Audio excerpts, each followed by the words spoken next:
to be a resource for you and your students, and to provide support in areas of academic achievement, social, emotional development. And as the school counselor, part of what I do is collaborate with families and teachers, administrators, and also community members to help promote student success.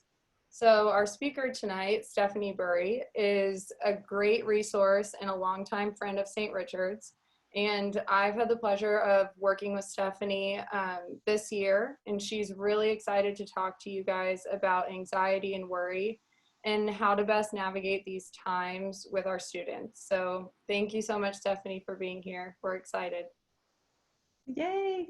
Well, thank you, you guys, everybody, for having me. I was just sharing with John and Colleen that it is so weird for me over and over to do these Zoom presentations and not being able to be in the same space, in the same room with you. And so if I were here with you guys all together in the same room, I would ask you, how are things going? But right now, what I want to do is we're going to do another just centering exercise, and maybe I do this more for me than for you.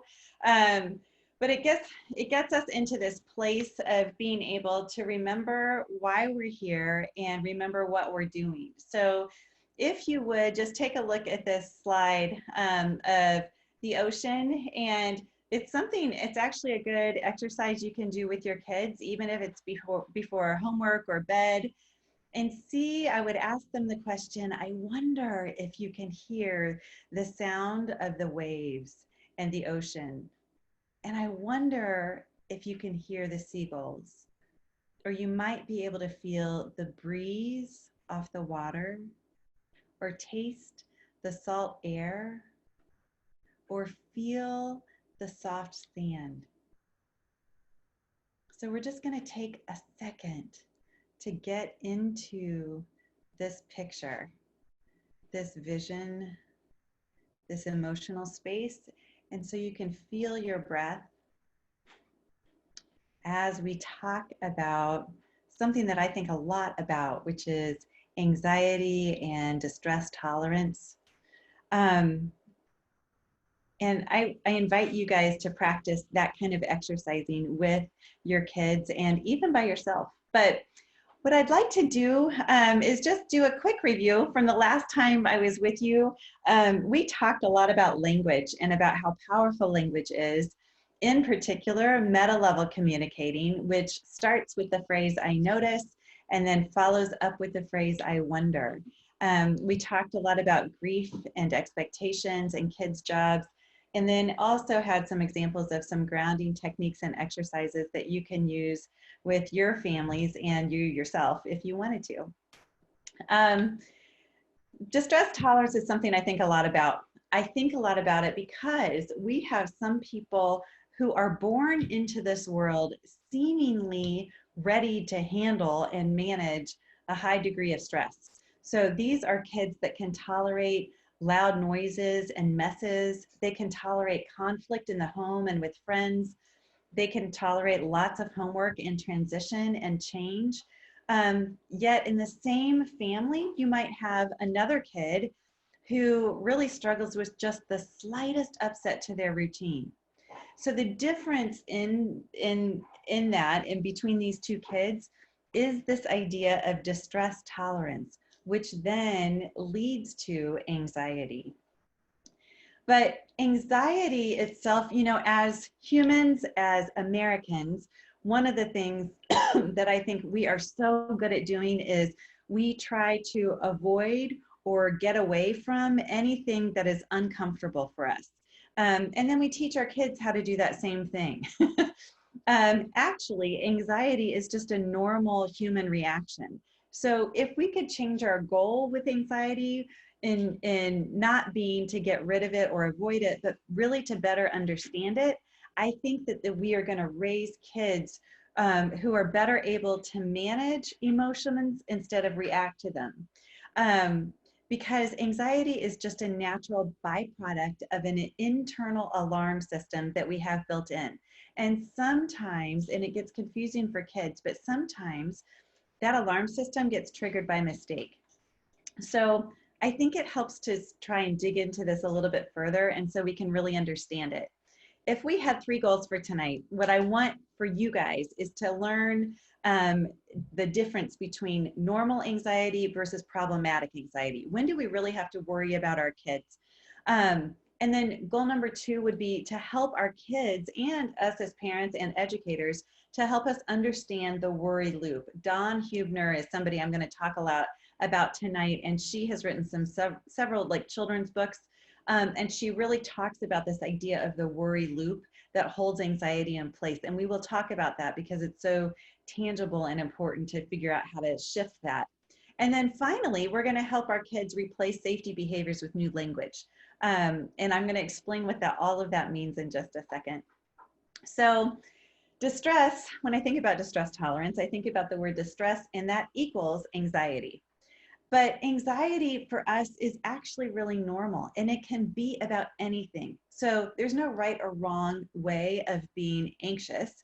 It can be about anything at all, and it might be different from person to person. Normal anxiety, though, is transient. We can experience a heightened level of anxiety and then move through it throughout the day. So it could be transient. So after I'm done with this presentation, I'm going to be really relaxed, but I was really anxious in the very beginning. And normal anxiety can also be relieved by some support, and usually it's logical. There are reasons we get anxious. We get anxious when we try something new, when we're getting ready to perform, when we don't know what the future holds. These are all very important natural ways that we're going to be anxious. And Lynn Lyons kind of talks about that. She also has written some children's books. The difference with problematic anxiety is that it can also be about anything, but it will last. And sometimes your kids might talk about like, oh my gosh, I'm still anxious about X, Y, and Z. And maybe you thought you problem solved it last weekend or even last year. And so kids can really hang on to an anxious thought, feeling, or behavior, and that will snowball potentially. And it will interfere with functioning. I'm going to give you an example in just a second, but the functioning of just daily life and daily living. It may be evidenced by kids who are crying a lot or clinging. Maybe the opposite. Maybe they're just shutting down and you're not really sure what's happening with them emotionally. They might be regressed, or you might hear a lot of somatic complaints. This is where you hear kids talk about their belly hurting or their head hurting or something just doesn't feel right. Other kids tend to manage anxiety by just acting kind of silly, laughing a lot, or maybe they act out and get aggressive. So all of those behaviors could be indicators of a kid who's really anxious. When I talk about it interfering with functioning, I had a family come to me several years ago, and one of the kids in the family developed a fear of thunderstorms. And this was around spring break time, and the family says to me, well, we can't go down to Florida for spring break because there will be thunderstorms on the way down. Because always that's what happens when you drive to spring break on Florida, there are thunderstorms.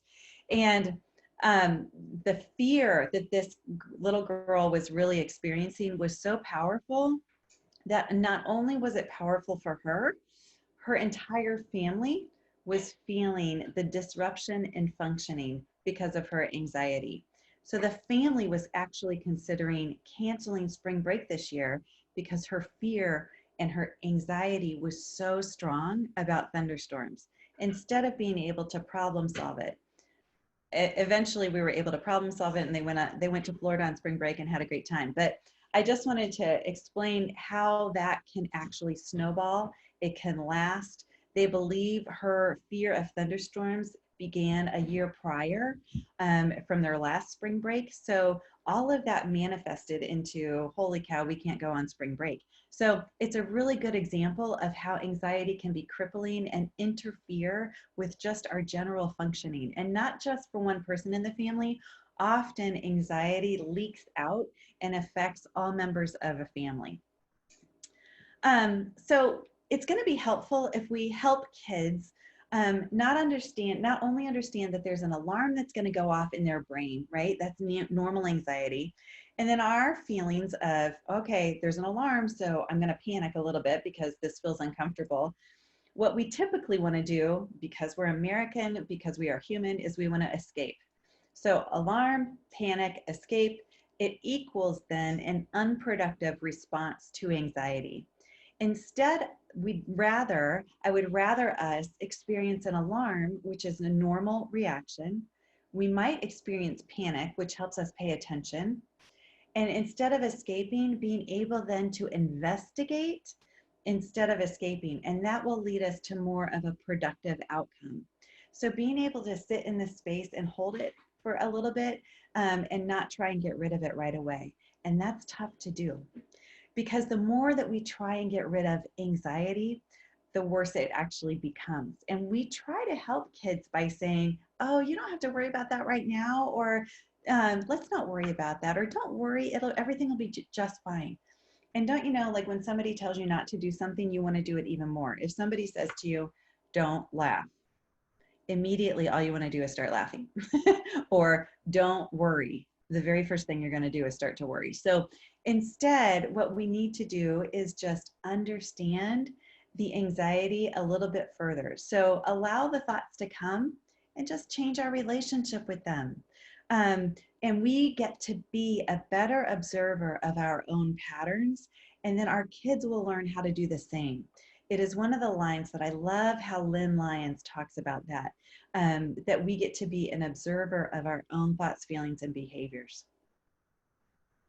So Dawn Hubner is the person that I've mentioned before, and she's the one that really came up with this idea of the loop, a worry loop, where it begins with a perception of danger. And our body internally then responds to that, to, okay, if there's a perception of danger, and this is, I tell kids this all the time, we believe the story we tell ourselves about what's happening in the room. So if my body is telling me there's danger, I'm going to believe it, and my body will react with nervousness, anxiety, and fear. And so I'm going to feel that internally, physically. And then typically what we do is we implement a safety behavior until we eventually find relief. And that is actually the worry loop. And I'm going to give you several examples of what that actually looks like and what that means, how that typically plays out. So example number one, there's a perception of danger. A kid might think to themselves, okay, if I go to school, I'm going to throw up. And then they get to school and they're nervous and maybe they're fearful, and all of a sudden their belly hurts. So remember the somatic complaint, it's all in their belly. And then the safety behavior is they go to the teacher and they tell the teacher, okay, my belly hurts and I need to see the nurse. Then typically the teacher will say, okay, go see the nurse. And they say to the nurse, my belly hurts, I think I should go home. And the nurse says, you're right, we should probably send you home. I'm going to call your mom or your dad. And then the parent comes and picks up the kid goes home, and then they find relief, because the perception is, I am safe because I didn't have to stay at school. When really, maybe they were safe, not because they had to leave school, they were safe because there wasn't any danger maybe in the first place. Maybe they were just hungry and they had lunch. Maybe they were just nervous about a test. Maybe they were upset about a fight with a friend. And so all of those reasons could be reasons why this little kid might feel like they're going to throw up when they go to school. But the safety behavior that we held in place is, you need to leave and escape and avoid. That's what we just taught this kid. If you feel uncomfortable and you can avoid it, then you're going to be safe. But we all are culpable in that. So that's what educators do, and we all do it in a well-meaning way. That's what parents do.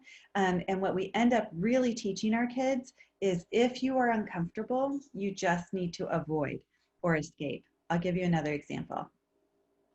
So perception of danger. A kid says at the very first day of class, oh my gosh, if I'm not in the same class with my friend, it will be the worst year I've ever had. And so the perception of danger, our body reacts with nervousness and fear and anxiety. So the safety behavior is, well, my parent's going to get me into the other class. That fixes it. And then there's going to be relief. So the relief is the perception, that's the key word, is that it will be a good year because I'm in a different class and I'll get to be with my friend. So what we have just taught that kid is if you're uncomfortable, then you can avoid the situation and all of those feelings, and then you're going to feel better. What we didn't tell that kid is maybe that kid wasn't really in danger in the first place. Maybe it wasn't going to be the worst year ever. That maybe could have been a good year and they could have made other friends. So, do you see how the safety behavior plays a role in helping us maintain this worry loop and anxiety? Here's another example. Perception of danger. I left my phone or my homework or my lunch at home. Oh no, what am I going to do? And I'm at school. Body responds with nervousness, fear, and anxiety. So we implement the safety behavior. Safety behavior is the parent brings the phone or the homework or the lunch. So the relief is the perception that I feel better because I have my phone, instead of maybe I was going to be okay whether or not I have my phone. Maybe I was just going to be okay because I could get distracted a little bit and it was going to be okay. um, so being able to learn how, we're going to talk about how to replace safety behaviors. I'm going to give you one more example. The perception of danger, and this is, I'm seeing a lot of this with the coronavirus right now. If I touch somebody, I'm going to get the virus and then I'm going to die. And our body responds with anxiety, fear, and nervousness. So the safety behavior is that I'm going to have to stay home. And the relief is the perception that the only reason I am safe is because I stayed home. What we don't educate kids about, maybe, is, or we don't think about, that maybe you're safe because you were washing your hands pretty regularly and you were social distancing and you were wearing your mask. It doesn't take away from the idea that maybe we're still in danger. It just misplaces the reason that we feel relief. So that's the difference. Two things happen with parents when our kids are in distress. We get hooked. That's the number one thing that happens, because we believe that they are in danger and we believe that we're not doing our job to keep them safe. And last time I talked with you, we talked about parent jobs come down to two things: keeping our kids safe and healthy. And if a kid is telling us, I am not safe and things are not going well, then we believe them. And our job, we want to make sure we do our job. And so we do anything we can to try and keep them safe. We get hooked. The second thing that happens to us is that we get triggered. So we start to think, oh my gosh, I remember what that was like. I remember being in 5th grade and I forgot my homework and everybody made fun of me. It was just horrible. Or I got in a lot of trouble when that happened. Or I remember when I threw up in front of everybody, and I would hate for my kid to go through that. So we get triggered, especially at the age that our kids are when we were that age. Maybe last time you remember me talking about when my daughter didn't get invited to a birthday party in 3rd grade. All of the sudden, that was me not getting invited to the birthday party when I was in 3rd grade. So we get triggered and we internalize a lot. You know, we are not expected to come in to parenting being whole and healed from our past wounds. And it shows up in a huge way as parents and as our kids go through the same developmental stages that we went through as young children. It's a really good thing to keep in mind. So safety behaviors tend to hold the anxiety in place. And Dawn Huebner reminds us that 97% of parents routinely accommodate anxiety by facilitating safety behaviors. And it's not because that's what we know what we're doing. It's because we love our kids and we don't want to see them suffer. We do not want to see our children in pain. In fact, one researcher put it this way in 2008. I love this line, and I might have to read it 2 times. Parents cannot tolerate distress. So in order to control, alter, or avoid intolerable thoughts and feelings in relation to their child being in distress, they might behave in controlling ways. So the goal is to protect the child and diminish distress, but the words that they use in this research study are so powerful. They say that in order to control, parents want to control, alter, and avoid intolerable thoughts and feelings for our children. We do that sometimes for ourselves, but we want to do it even more for our children. And that is huge. So coming into this with some awareness about what our role is, it's not just about our kids, it's about how we all do this together. I will say, when I think about developing a child's distress tolerance, I think there are 4 factors to keep in mind. One is age. That's part of what happens as kids grow older. We start to learn a little bit more about who we are in terms of how we manage stress and anxiety, and we're able to navigate change as we get older, usually better. Now, some kids still struggle with that even when they get older. Personality type. That's why some kids are just kind of naturally born into it, and they're able to, kind of go with the flow a little bit more. Other kids are way more sensitive to stress and they can internalize it differently, but that's a personality issue. A third thing is birth order. So some children are going to allow their siblings to manage the stress in the family, and then they're going to be able to focus on other developmental tasks. I will say I am a twin, and as I was growing up, I did all of the feeling work for me and my twin sister. So even now, we're all in our 50s, and my sister will say to me, "Oh, like she's really upset about something," and I'll notice that with her. I'll say, "Gosh, it sounds like you're really upset about that," and she'll go, "Yeah," like she never thought about it, like it never occurred to her. But it was because I did all of the feeling work. I've been doing that our whole lives. Now, the developmental task that she took over for us is she made all of our friends for us. So I had to learn how to do that way later. I'm much better at that now. Parent perception is the 4th factor, though, to consider when you think about distress tolerance. Kids are going to take their cues from parents about how to be in the world. And I don't know if you remember the story about the baby chick that was put into a box with a bunch of, like, when the researchers watched the image of a hawk fly over, and when they threw in the mama with the baby chick, instead of looking up to the sky to see if it was safe, that little baby chick looked to its mother first. That is what our kids are doing. So things are going to show up for us in this lifetime and for our children, and our kids are listening and absorbing so much more than we give them credit for.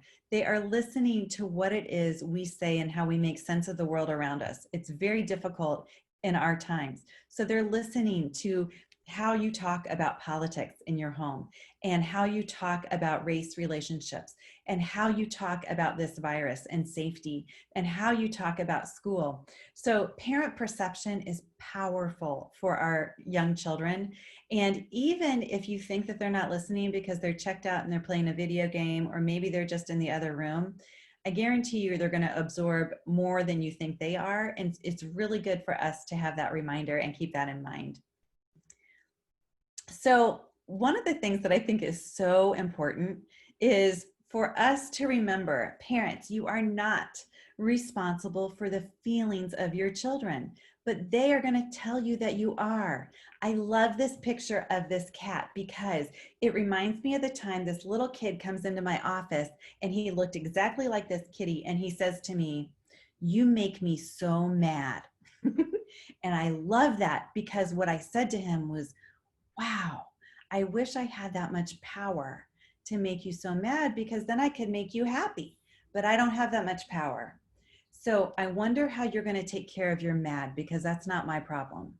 So I wanted to make sure that this little kid knew that his mad was not my issue. And maybe I did something to invoke a feeling of anger for him, but it was his job to take responsibility for that.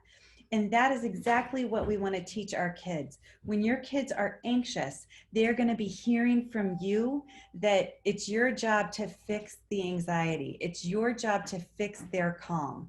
And it is not your job or your responsibility to take over the feelings of your children. In order for our kids to develop a level of distress tolerance that will help them navigate and be sustainable for the rest of their lives, we want them to own their own feelings. And they get to talk about what's upsetting for them, but they don't get to control externally, because that's the only way they're going to feel good internally. So it's a huge important lesson for us as parents to remember about our kids, that you are not responsible for their feelings, although they will tell you that you are responsible. Our job as parents is, there are 3 things. 1, to hear them. Our job is to hear and validate them. So we get to say to our kids, and I get to say to this little boy, wow, you're really angry. That was really hard. You had a really hard day and you're really upset with me today. Hear your kids say, oh, your belly hurts and you really don't want to go to school today. And that must be so hard. I'm so sorry. When we hear our kids, it helps them de-escalate their reactivity. So being able just to hold the space with them is such a great lesson for them. So we don't jump into emotional reactivity. We are staying with managing the emotions. Second, I love being able to remind children and people who they are. Being able to say to your kid, you know what, I remember that you have had that feeling before. And I wonder if you remember that time. And I think you remember that you came through it okay. And I think you're brave enough to give it a go. When we tell people, when we give our kids this kind of um, encouragement and security, they start to believe it about themselves. And then third, helping them think through some options and just sitting in the space. It goes back to really holding the space with them. And you get to say, so let's think through this a bit.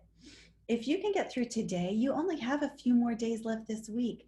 Right now, I will say in this timing of our school year, I'm working with a lot of kids who are hitting the midpoint of this semester, and it's creating a lot of anxiety and pressure and stress. There's a lot going on. And when we recognize that for our kids, it all of a sudden helps them put things in perspective that, okay, maybe I'm going to be okay.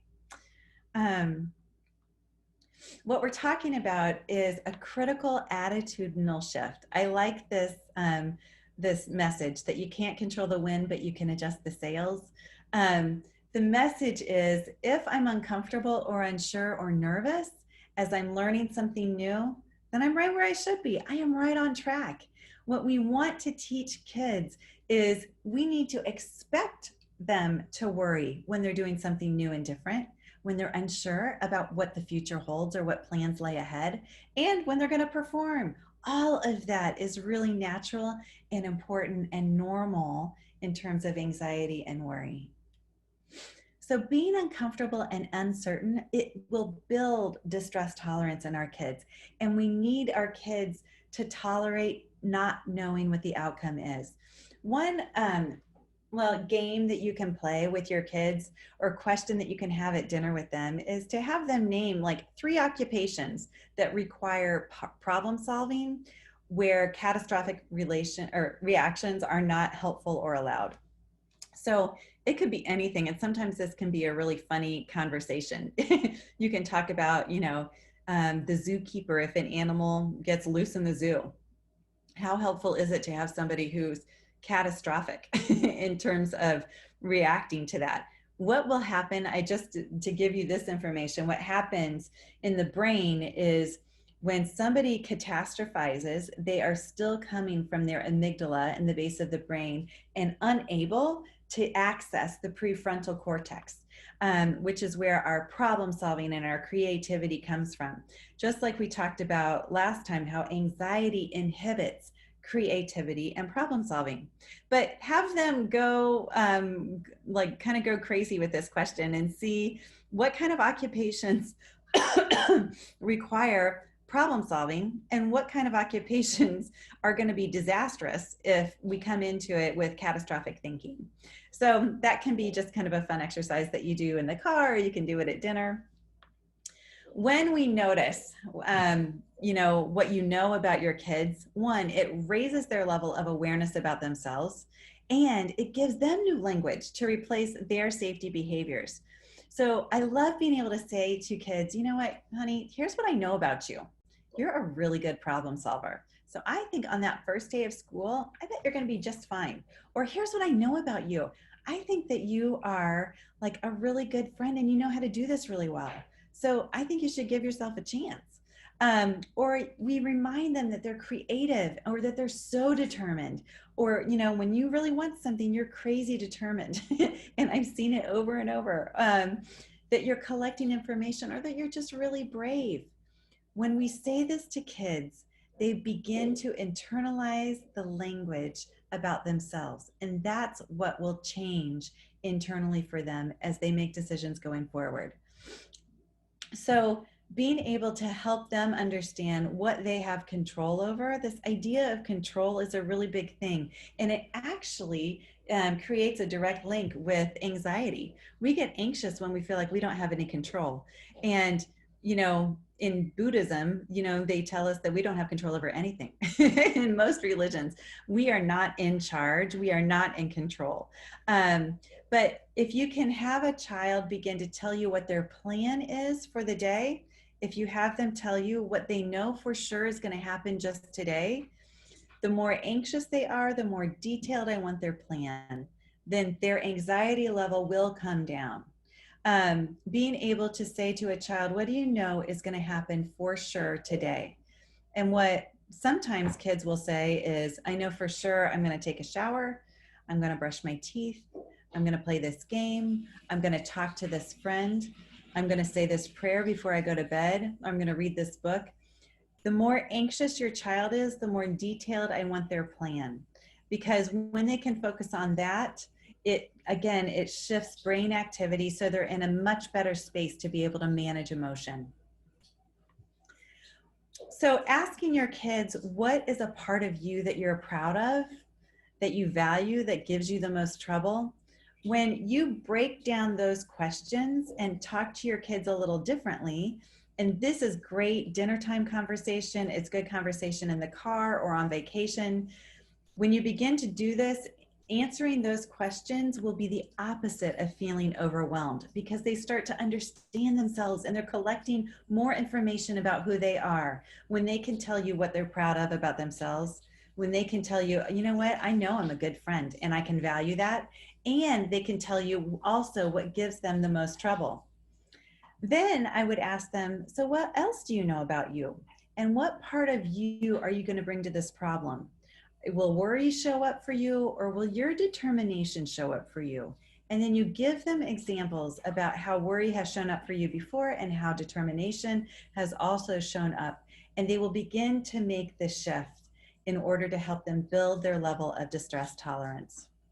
So I'm going to stop there and ask if anybody has any questions. Let's see. And I don't know if Colleen or John are the ones who are collecting the questions. There are no questions yet, but I invite our audience members, if you have questions, at the bottom of your screen, there's a Q&A symbol, and you can type into there and questions will pop up for us.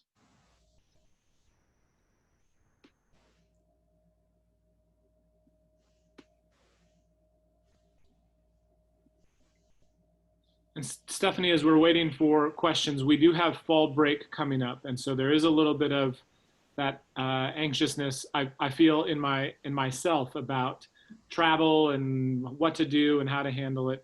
Any words of advice on how we can help our kids stay less anxious and more distress tolerant? Yeah. Yeah, I think, you know, when you think about going different places, one, I think it's important that the kids know that you guys are in charge, right? That the parent is in charge, and the parent job is to keep our kids safe and healthy. So I don't want the child to think, what am I going to have to do to keep my whole family safe or healthy? And so reminding the child what their job is. Your job is to keep your mask on and wash your hands when I tell you, and X, Y, and Z, whatever you need to tell them, and let them know that you are not taking them into dangerous territory. That because you are together and because the parent is actually the coach of the family, you got it covered and you're going to be okay, because you have your whole brain and you're able to think through things with much more clarity, awareness, and understanding. So reminding your kids who's in charge is the first one. And then I would also remind them, you know what, I know for sure, and I would have them repeat back, what do you know for sure is going to happen? well, for sure, we're going to go to this place to go camping, and we're going to go see, you know, these animals, and we're going to go to the beach, or we're going to go to the cabin, or we're going to see our family. So I help them go back to the list of things that they know for sure are going to happen to help them regulate and manage some of the anxiety. And I would also just sit with them a little bit to help them understand, or help you understand, what is it that's anxious for them, instead of trying to push it away because we're problem solvers. Instead of saying, you're fine, it'll be okay, everything's okay, give them some space to be able to talk about, like, I wonder where you're going in your head with that right now. I wonder what that feels like. Again, using the phrase I wonder will be really helpful. Great, thank you. Yeah. We did get a couple questions come in, so I'll share. What are some suggestions for helping our students get out of the anxiety if they don't hear or respond to the ideas they're given? So if they're kind of just stuck in that place, any further suggestions? Yeah, definitely. So I love the idea. I want you to have a couple of things up your sleeve when a kid just gets stuck in their anxiety, stuck in their anxious mind. Body work is going to be a really big thing. So I want kids to go and play. I want them to be outside, having fresh air. Being able to do something physical is so good for their brain, and it will help them shift out of the amygdala. Remember where anxiety is stuck. It's stuck in the amygdala in the brain, and being able to go for a walk or go play outside or do something, you know, creative, like sidewalk chalk, or, you know, start a football game or something like that, that they can get invested in and focused on. Besides the anxiety, it's all about shifting brain activity. And that's going to be the goal. So having little tricks up your sleeve in terms of, yeah. So, and then what I would tell them is not so much like, here's what I want you to do, X, Y, and Z. You can come up with a list of things that they might be able to do. Even, I would say, watching your favorite show or reading a certain book or a comic book or something like that, that can really help them change what's happening in their brain internally. That will help them. Even getting into a bath or the shower, something with the body is really going to be helpful. Temperature, I would pay close attention to temperature as well. So sometimes temperature shifts can cause shifts in brain activity. Whether you are lowering the temperature, like with a cool washcloth, that's why when people are really anxious, being able to put a cold washcloth or give them a cold glass of water, or doing something with warmth, you know, having a warm bath or a hot cup of cocoa or hot apple cider, something like that can really help them shift brain activity, because that's what we're talking about when a kid gets stuck. That's great. It's along the lines of another question we have in terms of how do we help them examine, name, and tame what is causing them anxiety? Well, I would start, yeah, and I would start with the phrase, I wonder, because you don't have to give the story to them. And sometimes it's going to be important, because you will have some kids will say, I don't know why I am anxious. I'm feeling it and it feels overwhelming and I hate it. And I don't know where it comes from or why I feel it. And it's just miserable. And then they just want to fall apart. And so if you are having a hard time, if they're having a hard time identifying it, then I would help them come up with a name. Let's come up with a name for what your worry or anxiety sounds like. And so sometimes kids are going to come up with a silly name, and they can call it, we can say Greg. My fish is named Greg, so we'll just call him Greg. And if your worry is named Greg, and then they can set boundaries with Greg. So being able to say, you know what, Greg, it's not a good time. Today, I'm deciding not to listen to you because your voice is too loud. Or it's just not a good time because we're getting ready to go on vacation and I don't really want to hear from you today. They start to feel like they have more power over the interaction between rational thought and worry and anxious thought. And so helping them name that, when you can't name the anxiety, like I'm really worried that I'm going to get sick, and it just feels like it's overwhelming, then give it an actual name so you can begin to set boundaries with it, and decide you're not going to hear Greg's voice louder than your own voice. Let's quiet down, Greg. He doesn't get to have a voice tonight. So you can do things like that to help minimize or manage the anxiety. When I think about like naming and taming, you can actually name and tame the critter or the creature, or whatever the image is you want to come up with. Some kids will actually draw a picture of what their anxiety and worry looks like. It's a big scary monster, and you can put it in visual form, and then you can rip apart the paper, or you can make make it really, really small. So there's lots of things that you can do to make it visual, so you can shift some of that imagery in their brain. But I would start by actually naming it and then setting boundaries. Teach them how to set boundaries with it. That's great. Mm-hmm.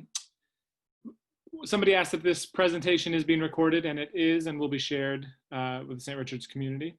This one's a comment. Thanks for reminding us of the importance of modeling the behavior we want our kids to emulate. Thanks also for easing the guilt we often feel when we believe that we control how they feel. Which goes along with another comment. Thank you for saying that parents are not responsible for the feelings of our children. I tend to be a fixer, and it gets tiring. I'll work more on validating their feelings than helping them work through their own feelings. Mm-hmm.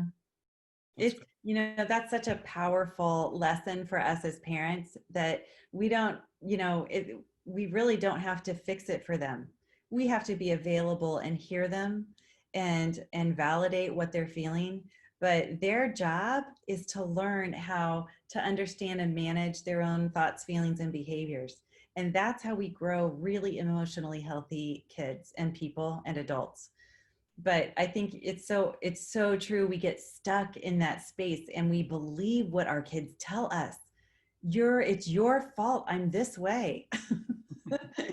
And maybe that's true and maybe that's not, but I'm not going to take that responsibility. That'd be miserable. So yeah, I love that you were able to get that. That's awesome.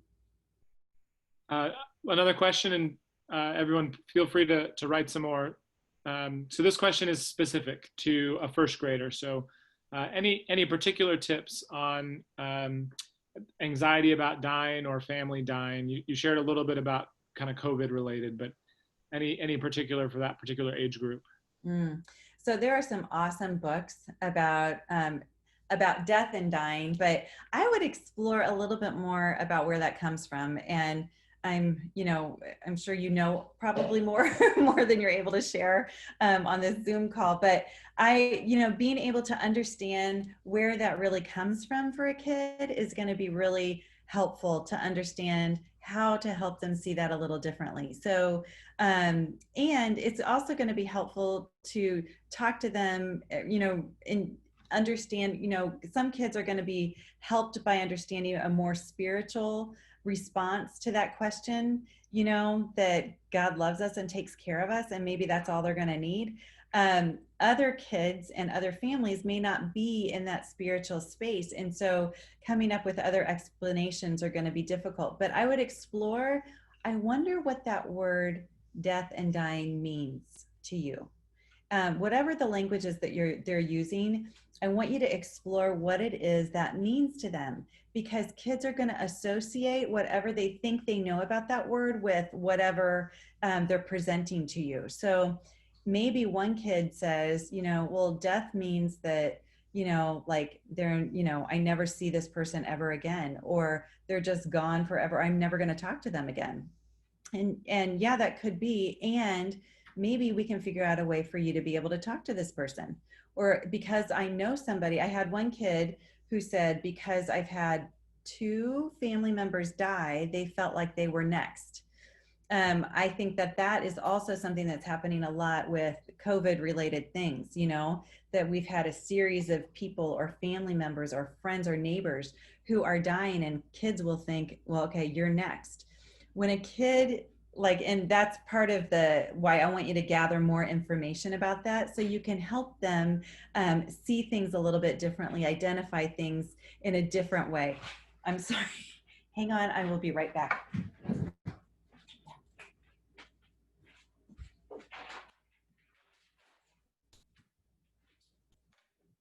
I apologize. My 5-month-old puppy just jumped up on my counter to eat some chocolate chips. So I'm back. That's perfect. And thank you for that last answer, Stephanie. Mhm. On a different age level, kind of in St. Richard's, we've got some tweens who can be cynical and um, can try to avoid, they can kind of feel when parents are prodding and poking a little bit and maybe trying some of these techniques. Any advice to parents on how to um, break through that, or to make it another way? The parent framed it was so it's not so babyish that they don't want to do it, that they won't even try or engage. Any suggestions on how to Yes, get I that would throw started? that back. I love this age group. I love preteens and teens. And so, so what I want you to do is throw it back to them.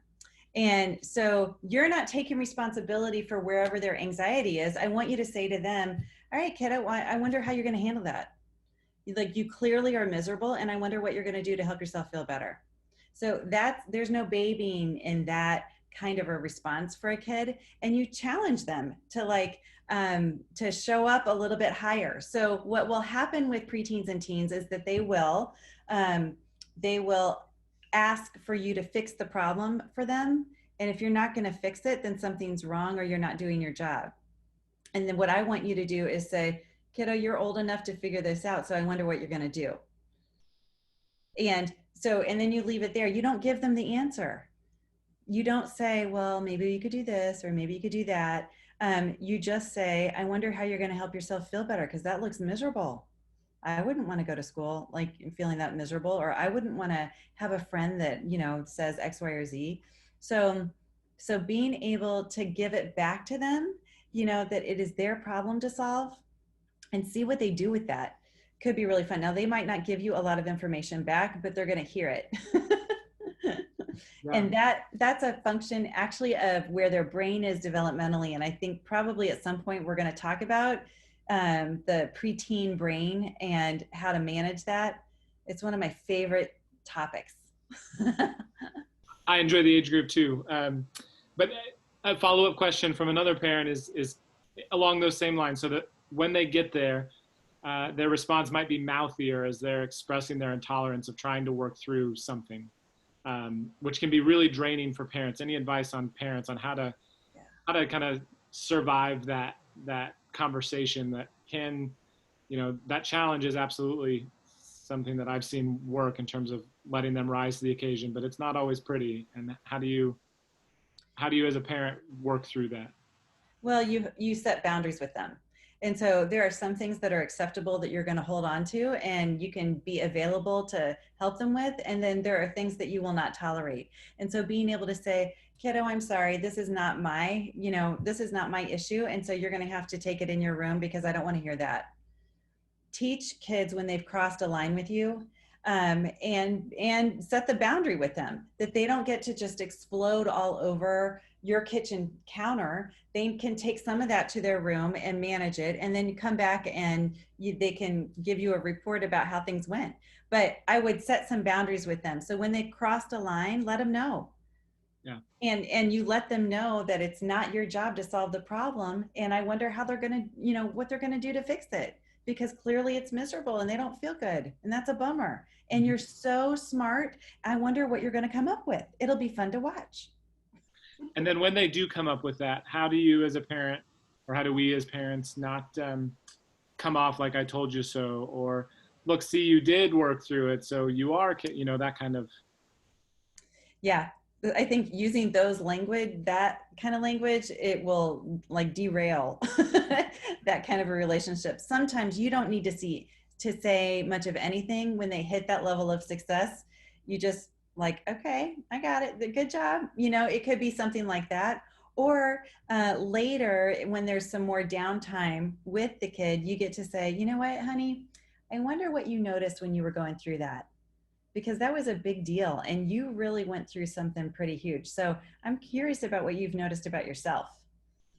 Yeah. And then if they have a hard time coming up with that, being able to say, here's what I noticed about you. Like, you were not interested in solving that problem, and here's what you came up with. I mean, that was awesome. Just need to tell you. Nice. Um, swinging back down, early childhood age. Yeah. Uh, any suggestions for younger kids who get worked up and require parents' help to calm them down, or is that age appropriate in that 3, 4, 5-year-old age bracket in terms of getting worked up and needing assistance to calm down? There's a couple of things going on there. So if you are starting to see it happen in a more regular way, if this is something that you know, like, oh my gosh, every morning at 7 o'clock we're melting down before we get out the door, and then X, Y, and Z happens, or every evening when you get home and trying to get through homework is really hard, or the bath or whatever. If it starts to become a regular occurrence, what I want you to do is use the phrase "I noticed" with the kid. So being able to say, honey, here's what I've noticed for the last 3 nights, or every night when this happens, this is, I'm noticing that, you just fall apart around this time. And I wonder if you notice that. So you sit in that space first. I want you to notice what's happening in the energy in the home, and then being able to hold that with the child, because the kid will say, I know, or like, okay, well, or maybe they're going to say, I don't, what are you talking about? And then you get to say, well, honey, here's what I've noticed. This, and this keeps happening. And then bring the kid into the ability to problem solve it.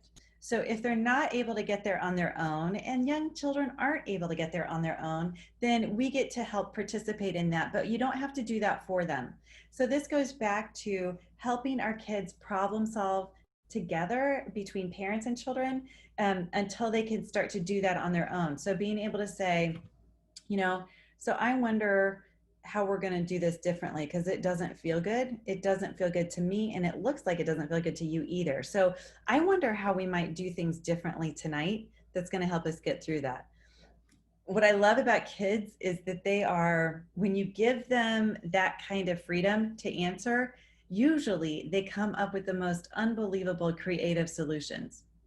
And it even surprises them. So I would start there and see what you get back. But yeah, I think there are times, especially with little ones, that we have to help our kids, and sometimes when we don't have, I think it's also wise to pay attention to your own energy. If you don't have the energy, then sometimes we just have to get through it and then have the deep conversations later. Get through the night, take care of yourself, and then, Saturday morning at 10 o'clock after you've had your coffee, then maybe that's the time to really talk about, I wonder how this week's going to be different. Give yourself some grace. That was great. Thank you. Next question is, how do you encourage or help a child through uncomfortable exchanges with peers that may be physical, which are causing anxiety? Well, some of that is role play and noticing, so I would love to talk. I wish we were all in a group so I could hear more about like specifics about what you're dealing with. But when it comes to peer interaction, say, oh, I'm noticing that happened, and I'm wondering what that was like for you. And I wonder, it goes back to noticing and wonder. These are threads that will keep coming up for us over and over and over. But helping them identify what happened with a peer, and then identify maybe 2 or 3 things that they can do to help set boundaries with the peer, especially if it's physical. So, and then help them be very clear about, if this were to happen again, what will you do? And then you might have to play that out with kids so they have some practice. And I would say, I wonder if we could practice that, and then you say, I get to be this kid and you're going to be you, and we're going to pretend like we're, sitting in the classroom, or we're ready for recess, or wherever the conflict is taking place. But noticing and wondering with them is going to be a huge asset, because it doesn't assign blame or judgment. You're just noticing, and that's how they're going to engage safely, I think, in a conversation with you. Great. Last question at this point. So last call for questions if you have any. Mm-hmm. This parent asked, should I be concerned with my child who over apologizes when making mistakes or is corrected on a behavior? So that's where question mark.